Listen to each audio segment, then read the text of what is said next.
नमस्कार साथियों, सभी को वंदे मातरम, जय हिंद। होपफुली आप सभी ठीक होंगे, अच्छे से होंगे।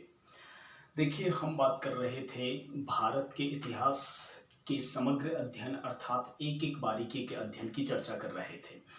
और जैसा कि आप जानते हो कि हमने इसकी शुरुआत की थी, मैं उन लोगों के लिए ये बात कह रहा हूँ जो पहली बार इस वीडियो पे हैं।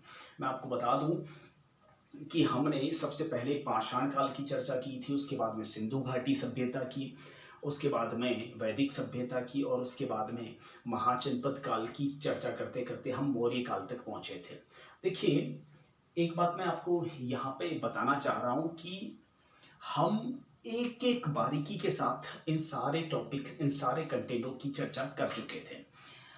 मैं आपको ये यकीन दिलाता हूँ कि शायद यह पूरे यूट्यूब प्लेटफॉर्म पर एकमात्र ऐसी सीरीज होगी जहाँ भारत के इतिहास की संपूर्ण अध्ययन आपको मिलेगा, जिसमें हम एक-एक टॉपिक को देखेंगे, काफ़ी बारीकी से देखेंगे, छोटे से छोटे लेवल का एग्ज़ाम से लगाकर इवन यूपीएससी तक, आईएएस के एग्ज़ाम तक आप क्रैक कर सकते हो इस सीरीज की सहायता से। ठीक है, तो भारत के इतिहास के समग्र अध्ययन में हमारी चर्चा चल रही थी मौर्य काल के बारे में, और मौर्य काल में हम बात कर रहे थे अशोक वर्धन की। जो पहली बार इस वीडियो पर हैं उनसे मेरी पर्सनल रिक्वेस्ट है कि वह इससे पूर्व वाली सीरीज या वीडियो देखेंगे तो उनको बेहतर समझ में आएगा। अगर इसी वीडियो पर कंटिन्यू करते हैं तो थोड़ा आपको रुकना पड़ेगा। हमने अशोक वर्धन के शासनकाल और अशोक वर्धन की फैमिली की बात की थी, और साथ ही साथ अब हम चर्चा करना चाह रहे हैं अशोक वर्धन के शिलालेखों की। हमने लास्ट क्लास में चर्चा कर ली थी, लास्ट वीडियो में शिलालेखों के बारे में और स्तंभ लेखों के बारे में चर्चा कर ली थी। आज चर्चा कर लेते हैं एक स्तंभ की और मौर्यकालीन कला की थोड़ी सी चर्चा कर लेते हैं। और वो स्तंभ है सारनाथ का। देखिए, सारनाथ का जो चतुर्सिंह स्तंभ है, यानी 4 शेरों वाला जो स्तंभ है, वह भारत का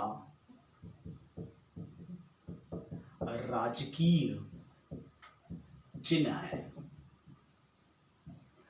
इसलिए भी इसकी बारीकी हमें देखनी चाहिए। आप किसी भी सरकारी प्लेटफॉर्म पे सर्विस करने जाएं, आपको इस स्तंभ को सलाम करना ही होगा। सबसे पहले अशोक कालीन स्तंभों की चर्चा करें तो मैं आपको बता दूं, अशोक कालीन जितने भी स्तंभ हैं वह जो है लाल बलुए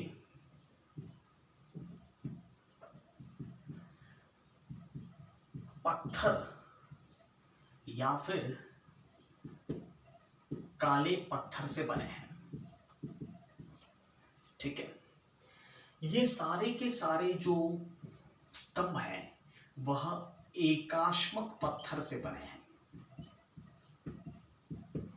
एकाश्मक का मतलब कहीं पर भी पत्थर में जॉइंट नहीं है, टुकड़े नहीं हैं, सारा पूरा एक में पत्थर उसे तराशा गया है, नीचे से लगाकर ऊपर तक पूरा तराशा गया है। एक में पत्थर से ये सारे स्तंभ बने हैं। ठीक है, सारनाथ हो या कोई भी अशोक का स्तंभ हो,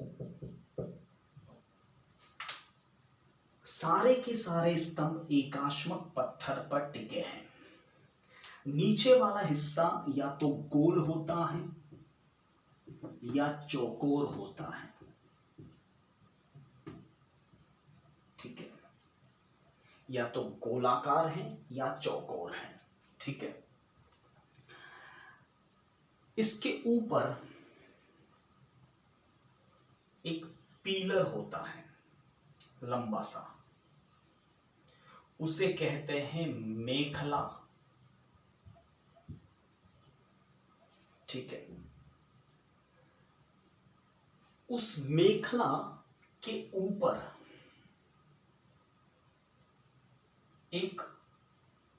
उल्टे कमल की आकृति होती है।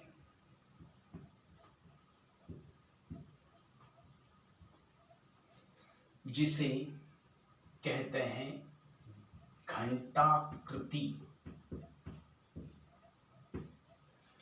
और उसके ऊपर एक वृत्ताकार आकृति होती है, उसे कहते हैं वृत्तिका।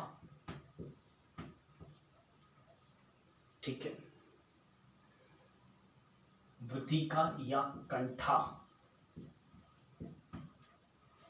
ठीक, और इसके ऊपर होती है आकृति। नीचे वाला जो चौकोर या गोल हिस्सा है उसे कहते हैं बैठकी। कभी भी सवाल दिया जा सकता है कि अशोककालीन स्तंभों के हिस्सों को क्रम से सजाइए, तो पहले वाला हिस्सा आएगा बैठकी, फिर मेखला, फिर घंटाकृति, फिर कंठा या वृत्तिका, और फिर आकृति। देखिए, आकृति में यहां पर कुछ भी हो सकता है। मैंने कल वाले वीडियो में बताया था, हर स्तंभ पर अलग अलग आकृति है। कहीं पर सिंगल शेर है, कहीं पर बैल है, कहीं पर जो है बैल या सांड है, और कहीं पर हाथी है, कहीं पर 4 शेर हैं, कहीं पर गरुड़ है, कहीं पे मोर हैं। अशोककालीन जितने भी स्तंभ हैं उन पर अलग अलग आकृतियां हैं, और अशोककालीन सर्वश्रेष्ठ कलाकृति यानी स्थापत्य कला का उदाहरण है सारनाथ का चतुर सिंह स्तंभ, यानी 4 शेरों वाला स्तंभ, जो भारत सरकार का राजकीय चिन्ह है।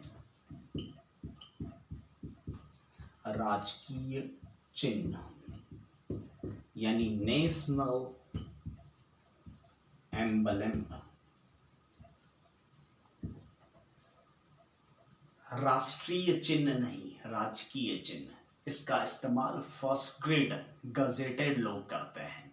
अगर आप आईएएस यूपीएससी की तैयारी कर रहे हैं, आरएस की तैयारी कर रहे हैं, तो आप लोग कर सकते हैं, अदरवाइज नहीं। दूसरी सर्वश्रेष्ठ कलाकृति है रमपुरवा का वृषभ अर्थात सांड वाला स्तंभ। यह मौर्यकालीन दूसरी सर्वश्रेष्ठ कलाकृति है, इसलिए हमें इनकी चर्चा करनी जरूरी है, और आएगा ही आएगा, ये एग्जाम में फाइनल है।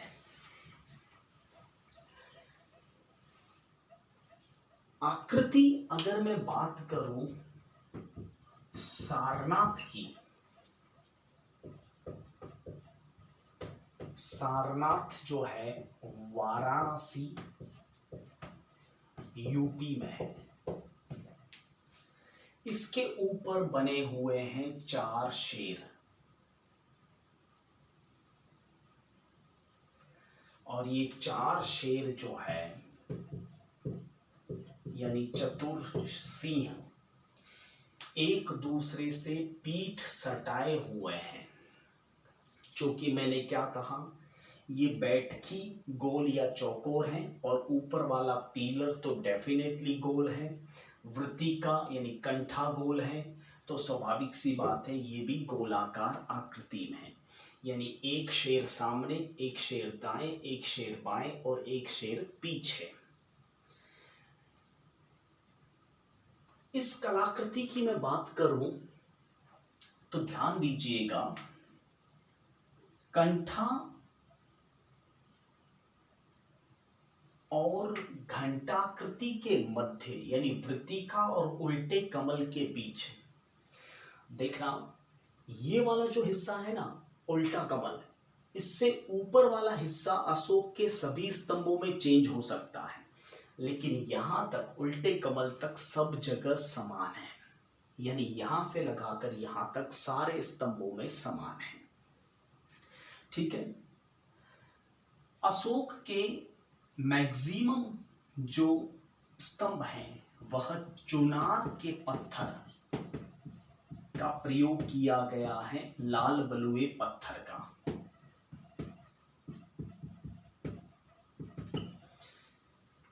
घंटाकृति और वृत्तिका के मध्य यहां पर लिखा हुआ है सत्यमेव जयते,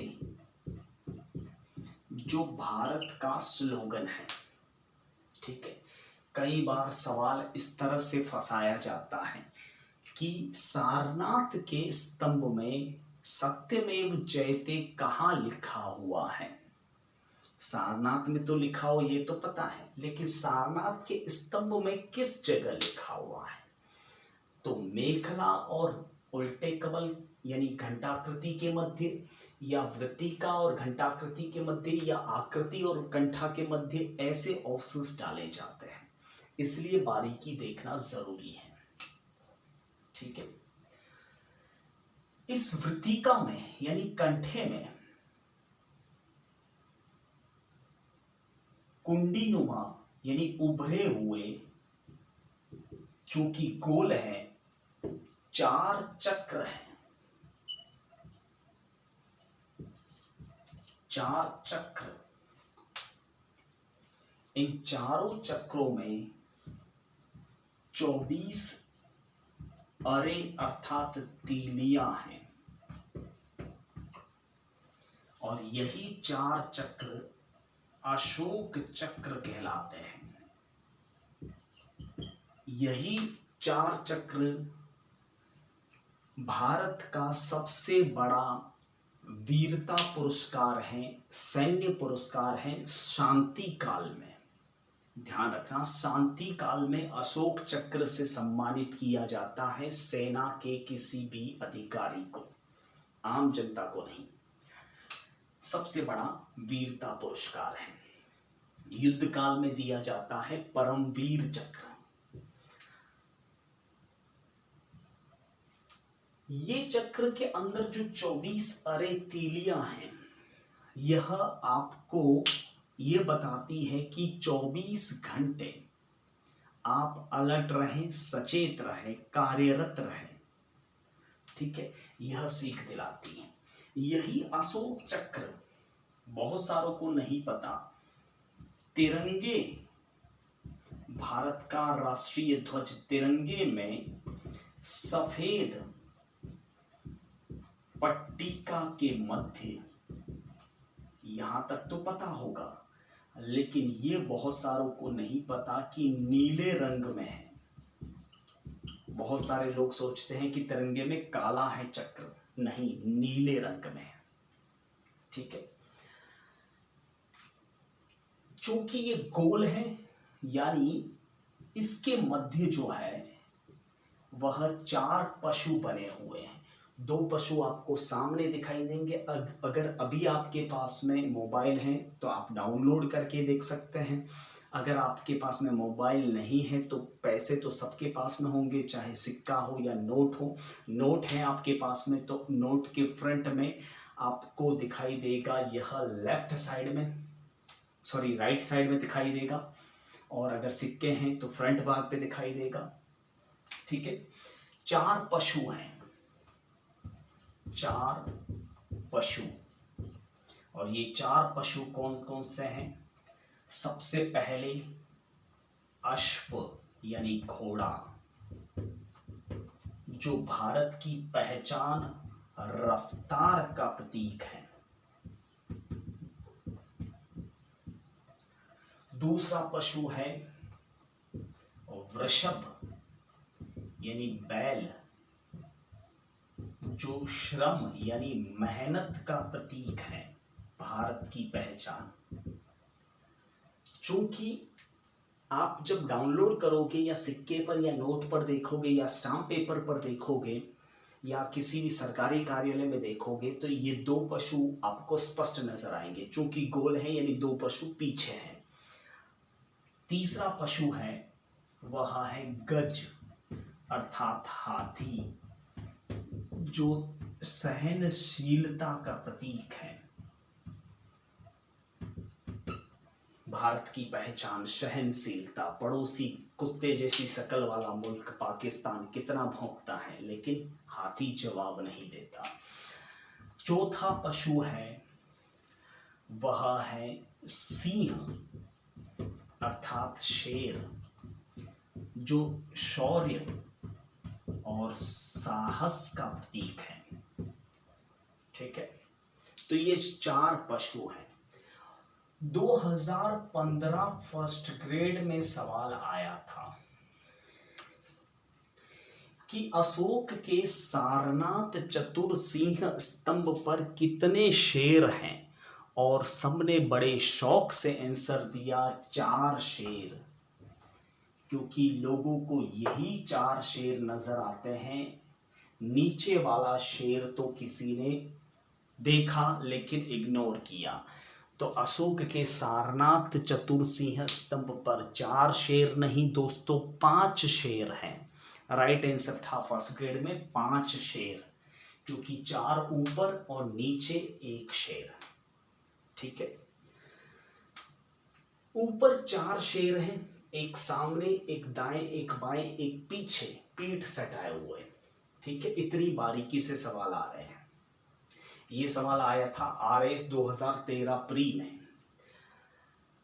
ये चारों शेर जो है वह जीवंत मुद्रा में है। एक एक बाल आप गिन सकते हैं, इतनी शानदार कलाकृति है। ये वाला शेर मुंह फाड़ के बैठा है, जैसे अभी किसी को खा जाएगा। इधर वाला शेर जो है मुंह बंद करके बैठा है, शांत है। पीछे वाला शेर ऐसा लगता है कि मरियल है। ठीक है, इधर वाला शेर है जैसा लगता है कभी गुस्से में है।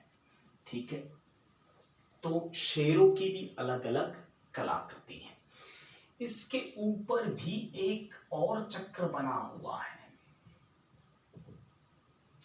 और इसके अंदर इस चक्र में 32 अरे हैं, यानी 32 तीलियां हैं। नीचे वाले 4 चक्रों में 24 अरे, ऊपर वाले चक्रों में 32 अरे यानी 32 तीलियां हैं। और ये 32 तीलियां गौतम बुद्ध के 32 लक्षणों की तरफ इशारा करती हैं। ठीक है, तो इस तरह से जैसे इन्होंने लास्ट 2015 फर्स्ट ग्रेड में पूछा कि कितने शेर हैं, तो हो सकता है उसी के देखा देखी पूछ ले कि सारनाथ चतुर्सिंह स्तंभ में कितने चक्र हैं, तो सब उत्तर देंगे 4 नहीं 5 चक्र हैं। ठीक है, लेकिन भारत का जो राजकीय चिन्ह है ना, वो यहां से यहां तक अपनाया गया है। यानी ये वाला चक्र नहीं अपनाया गया है राजकीय चिन्ह में, नीचे वाला उल्टा कमल भी एक्सेप्ट नहीं किया गया। ये वाला जो पोर्शन है वह राजकीय चिन्ह के रूप में एक्सेप्ट किया गया है। यानी भारत के राजकीय चिन्ह में जो है वह 4 चक्र है, लेकिन सारनाथ के चतुर्सिंह स्तंभ में 4 चक्र नहीं 5 चक्र है। ठीक है, तो समझ में आ चुका होगा कि भारत का राजकीय चिन्ह कैसा है। ठीक है, तो इस तरह से यह मौर्यकालीन कला की सर्वश्रेष्ठ चीजें हैं। और ये बोर्ड पे पड़ा हुआ मैटर दोस्तों, मान के चलना आपके एग्जाम में मैटर निश्चित तौर पे करेगा ही करेगा। आप चाहे तो इसका एक बार स्क्रीनशॉट भी ले सकते हैं। चलिए,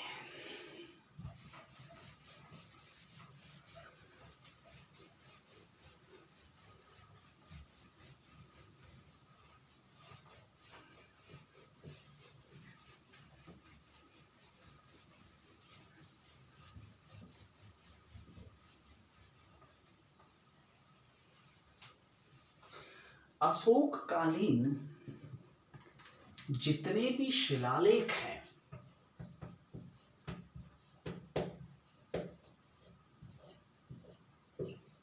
उनके बारे में कहा जाता है कि ये जेम्स प्रिंसेप ने पढ़े थे।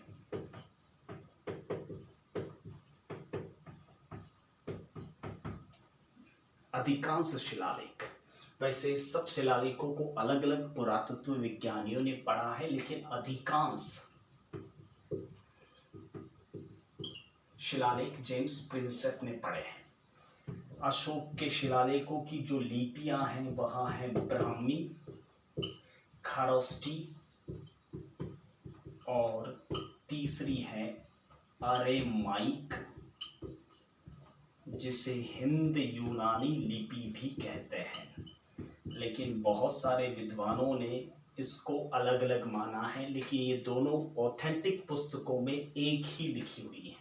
हिंद यूनानी को ही अरेमाइक कहा जाता है, और ये मैंने लास्ट वीडियो में पूरा डिटेल से बता रखा है कि कौन सा शिलालेख कौन सी लिपि में है। ठीक है,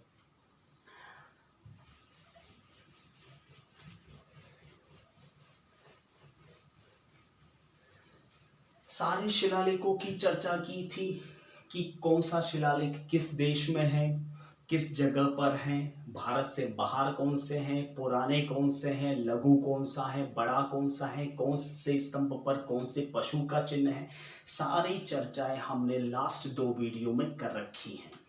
ठीक है, अब थोड़ा सा मैं आपको मौर्य साम्राज्य समझा देता हूं, फिर अगले वीडियो में हम चर्चा करेंगे अशोक के धर्म की, ठीक है, और अशोक के राजनीतिक जीवन की। देखिए, मौर्य साम्राज्य के बारे में चर्चा जो की है वह अर्थशास्त्र में कर रखी है, और अर्थशास्त्र आप जानते हो, पहले वीडियो में ही मैंने बताया था, चाणक्य यानी विष्णुगुप्त कौटिल्य की पुस्तक है। इसके अनुसार मौर्य साम्राज्य जो है वह हिंदू कुश पर्वतमालाओं से लगाकर कश्मीर से होते हुए ये साम्राज्य सौराष्ट्र होते हुए केरल को छोड़कर कामरूप प्रदेश यानी असम तक फैला हुआ था,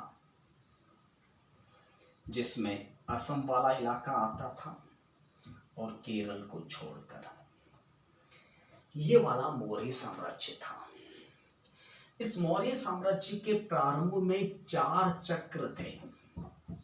यहां मैंने इस साम्राज्य में चक्र लगे हाथों क्यों समझा रहा हूं, क्योंकि साम्राज्य के अंदर चक्रों को प्रांत कहा जाता था।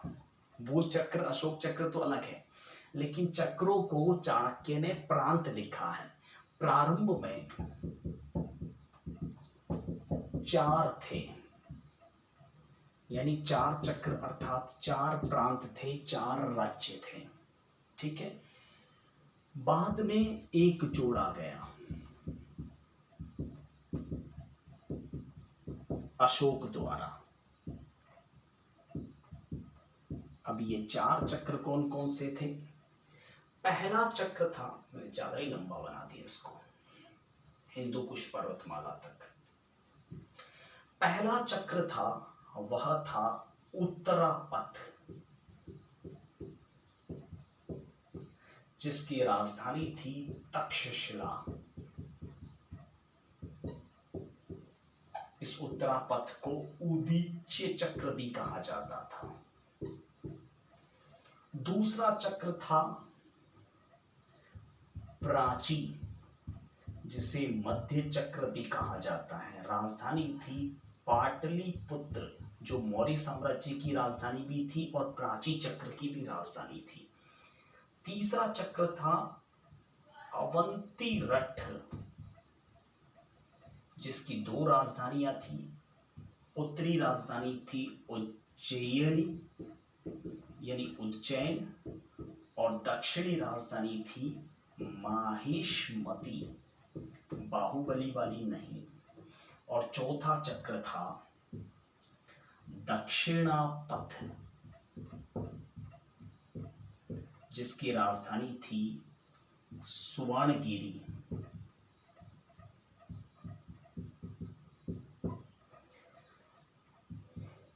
पांचवा चक्र जो था वह कलिंग बना, जो अशोक ने जोड़ा। और कलिंग की दो राजधानियां थी,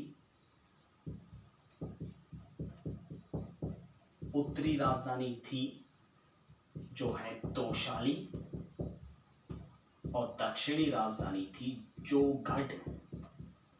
तो मौर्य साम्राज्य में 5 चक्र थे और मौर्य साम्राज्य इस प्रकार से बटा हुआ था। ठीक है, फिलहाल इस वीडियो में इतना ही। ये मैंने अभी इसलिए बनाया ताकि इस डायग्राम के थ्रू मैं आपको अगले वीडियो में काफ़ी बारीकी से मौर्य प्रशासन भी समझा पाऊँ और मौर्यकालीन जो साम्राज्य विस्तार कलिंग का कैसे हुआ उसके बारे में भी चर्चा कर सकूं। फिलहाल के लिए इस वीडियो में इतना ही। मुझे दीजिए इजाज़त, और बहुत सारा ढेर सारा प्रेम लाइक और कमेंट करके शेयर करके, और ये प्रेम ही मेरा असल धन है जिस पर मेरा पूर्ण अधिकार है। मांग के लेना पड़ रहा है पहली बार, जो मुझे पसंद नहीं। आपको अगर ठीक लगता है तो लाइक कीजिए, ठीक है, और कमेंट भी कर सकते हैं। कुछ कंफ्यूजन हो तो मैं पर्सनली रिप्लाई दूंगा। थोड़ा अभी बिजी चल रहा हूँ किसी कारणवश, तो थोड़ा रिप्लाई देने में लेट हो सकता है, लेकिन रिप्लाई डेफिनेटली दूंगा। नाउ जय हिंद, बाय, थैंक यू, वंदे मातरम।